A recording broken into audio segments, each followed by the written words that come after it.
My first ever experience with a video game was with Super Mario Bros. On the NES, but not in the way that you might expect it.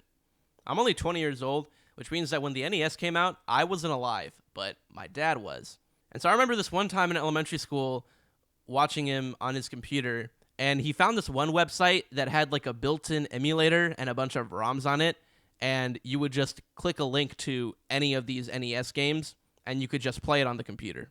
I don't think my dad knew exactly how emulators worked or if the website was even legal, but he just knew that when he clicked the link, he could play the game, and that's all he really needed to know, to be fair. I would frequently visit the website on my own time. I actually remember spending a lot of time playing Super Mario Crossover, which was Mario on the NES, but with a bunch of other random characters in it that you could choose from. That was back when Flash games were super big, and I would play a lot of those because I didn't have money to buy new consoles or new video games. Then, one Christmas in elementary school, I was introduced to the Nintendo Wii. I think most people my age had a Wii when they were little, and most likely still have one laying around. The first game that I played on that Wii was Mario Kart Wii.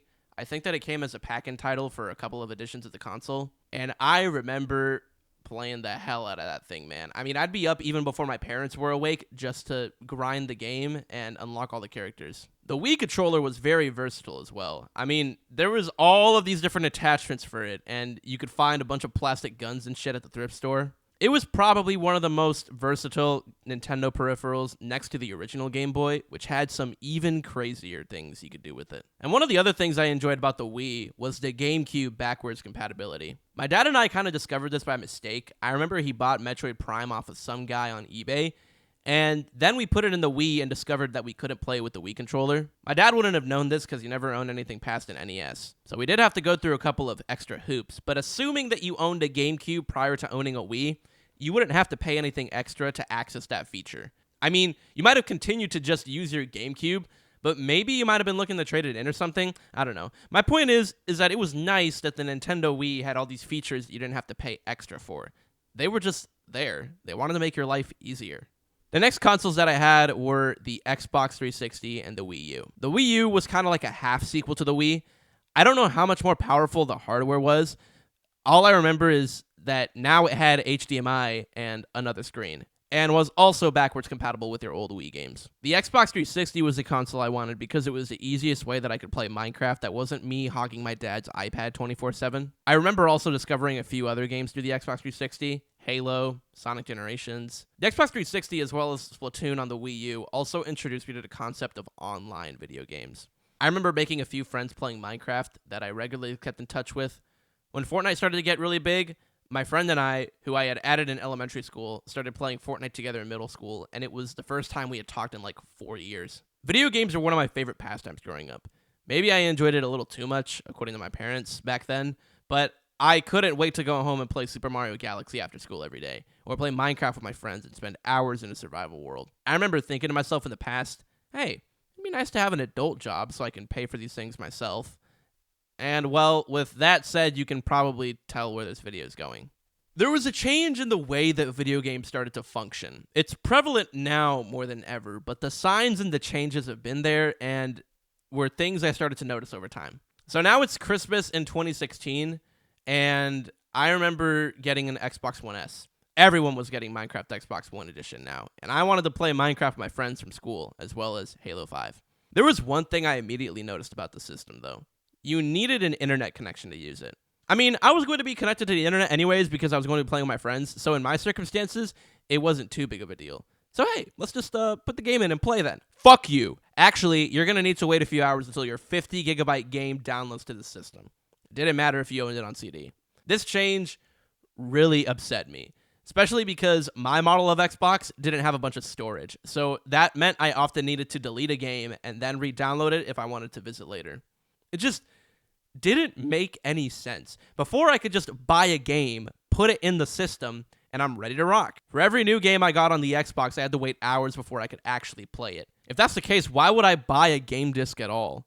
And later, Microsoft would release a game system based entirely on that premise. This gimmick really made me dislike the Xbox, though. I can't remember playing many other games on it other than Minecraft and Trove. When I was out of those phases, I was usually playing on the Wii U, which wasn't most people's first choice, but I liked not having to pay for online gameplay and playing my games instantly. At this point, the Wii U had been out for a few years and was nearing the end of its life cycle. I never got game systems when they first released, usually a year or two afterwards, since they'd lower in price. And then, in 2017, I received my first up-to-date game console, the Nintendo Switch. Now, this console was an entirely new beast. I remember watching the reveal with my jaw on the floor. I mean, you knew you'd blown it out of the water if the console that you made had a bunch of other consoles imitating it. One of the best parts of the console was that you didn't need to download the games either. I could just buy a cartridge for the Switch, put it in that bitch, and play it. It quickly became one of my favorite consoles to play on, and I got hours of fun out of it. I played even more Minecraft, played Splatoon 2, played Super Smash Bros. Ultimate more than any normal human being should in their lifetime. They started charging for an online subscription service, sure, but a $20 a year deal seemed worth it for all they were offering. There weren't any free games like Microsoft did. I mean, later they added a couple of old school NES titles and kept expanding the library, but it seemed worth it, again, for all the things that I was going to be doing throughout the entirety of the 365-day year. Nintendo was a company I respected a lot, and I remember doing this whole project in middle school about the history of the company because of how fascinated I was by them. In a world where a lot of companies held a lot of sketchy business practices, they seemed to be the one company that was for the people and not anti-consumer. It didn't matter if their hardware was weaker than their competitors. The people at Nintendo had enough creative ideas and made those games accessible to everyone. It was that philosophy that kept them alive for so long. There's only so far you'll be able to take hardware before we reach a limit of advancement that becomes too expensive for the average consumer.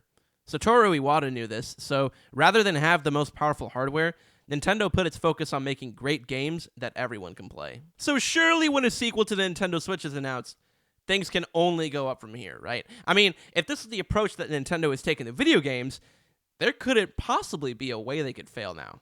And you couldn't be more fucking wrong. But let's actually rewind a little to before the Nintendo Switch 2 was released, because before the Switch 2 was released, there were a couple of other dumb decisions Nintendo made along the way that pointed towards the direction they were taking this company.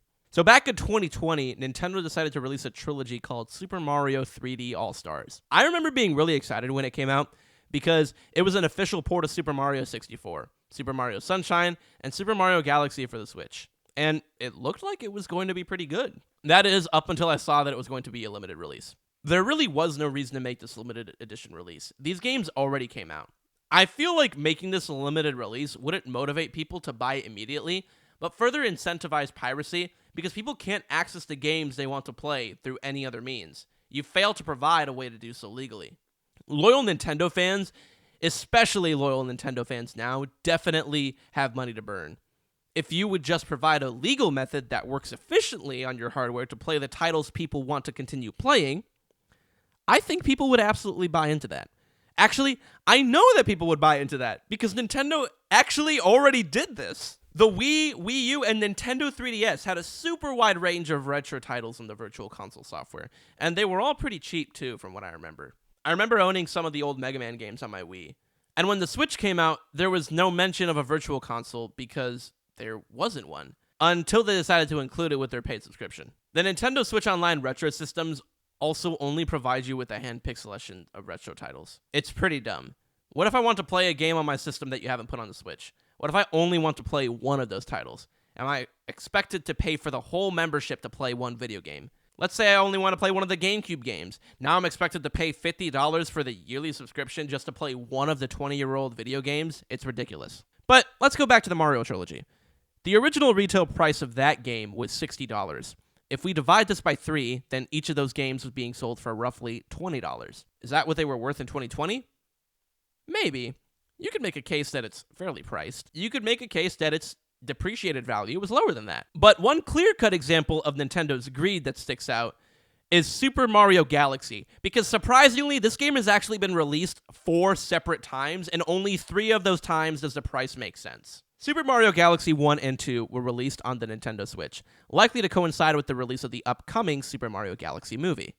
Now, there's nothing wrong with that sentence. It's a smart play, and I actually had fun with the first Mario movie. But there is a huge problem with the pricing. You could either buy a bundle of both Super Mario Galaxy 1 and 2 for $70, or buy each of them individually for $40. This should alarm you. Nintendo has already proven that this game is worth $20, and it's actually not the first time that they've priced the game for that low. The Nintendo Selects program was a program that existed on the Wii, Wii U, and 3DS. Basically, if a title sold enough copies to where the company deemed it had made sufficient amount of profit, the company would re-release the title under the Nintendo Selects label, allowing for some of their best games to be purchased for just $20. And whoop-de-fucking-do, both Mario Galaxy 1 and 2 fall under this category. Then, without any significant upgrades to the original, they market the re-release at $40. If I have to explain to you why this is a problem, there's something wrong with you. It's not just Super Mario Galaxy that has had this issue either. Nintendo has re-released other games for way more than what they should be worth, and you can find them yourself if you do a little bit of digging on the internet. They don't really hide that they're doing this. In addition to their unreasonably priced software and money grabs, their hardware has also become an issue. When the Switch 2 was announced, everyone was on the edge of their seats, wondering what the price was going to be. Then, we discovered it was $450. Here's the thing. At that much of a price jump from the original, you'd expect there to be a huge increase in power of the system. For Nintendo standards, that may be true, but the problem is that the system is about as powerful as a PS4. That system was released years ago, and it seems pretty unreasonable to sell you technology that is a generation behind for this generation's price point. But as I previously mentioned, Nintendo is already known for underpowered technology. Most Nintendo fans don't care if their system can or can't render the movie Avatar. That's not what they're known for. They're known for their wide range of experiences that are unique and that anyone can play. At least they were known for that. $450 for a brand new system seemed intense, but the largest turnoff for me was the price of the games. At launch, at least 2 new titles were announced for the Switch 2, which was pretty cool because most new consoles are just upgrades of older ones, and there aren't really any new console-exclusive games anymore, at least not at the volume which they were produced before. These 2 games are Mario Kart World and Donkey Kong Bonanza. Mario Kart was listed at $80. I remember seeing a couple of rumors that it might be $90, but it's $80 now. And Donkey Kong was listed at $70. Fuck that. The worst part is that Nintendo actually believes that these prices are justified. You could save a little money getting a Switch 2 and buying the $500 bundle, but that's still way too much money for both of those things combined. Gaming consoles used to have pack-in titles. That's why so many people played Wii Sports on the Wii and Tetris on the Game Boy. People loved getting a free game with their brand new system. It actually sent sales through the roof.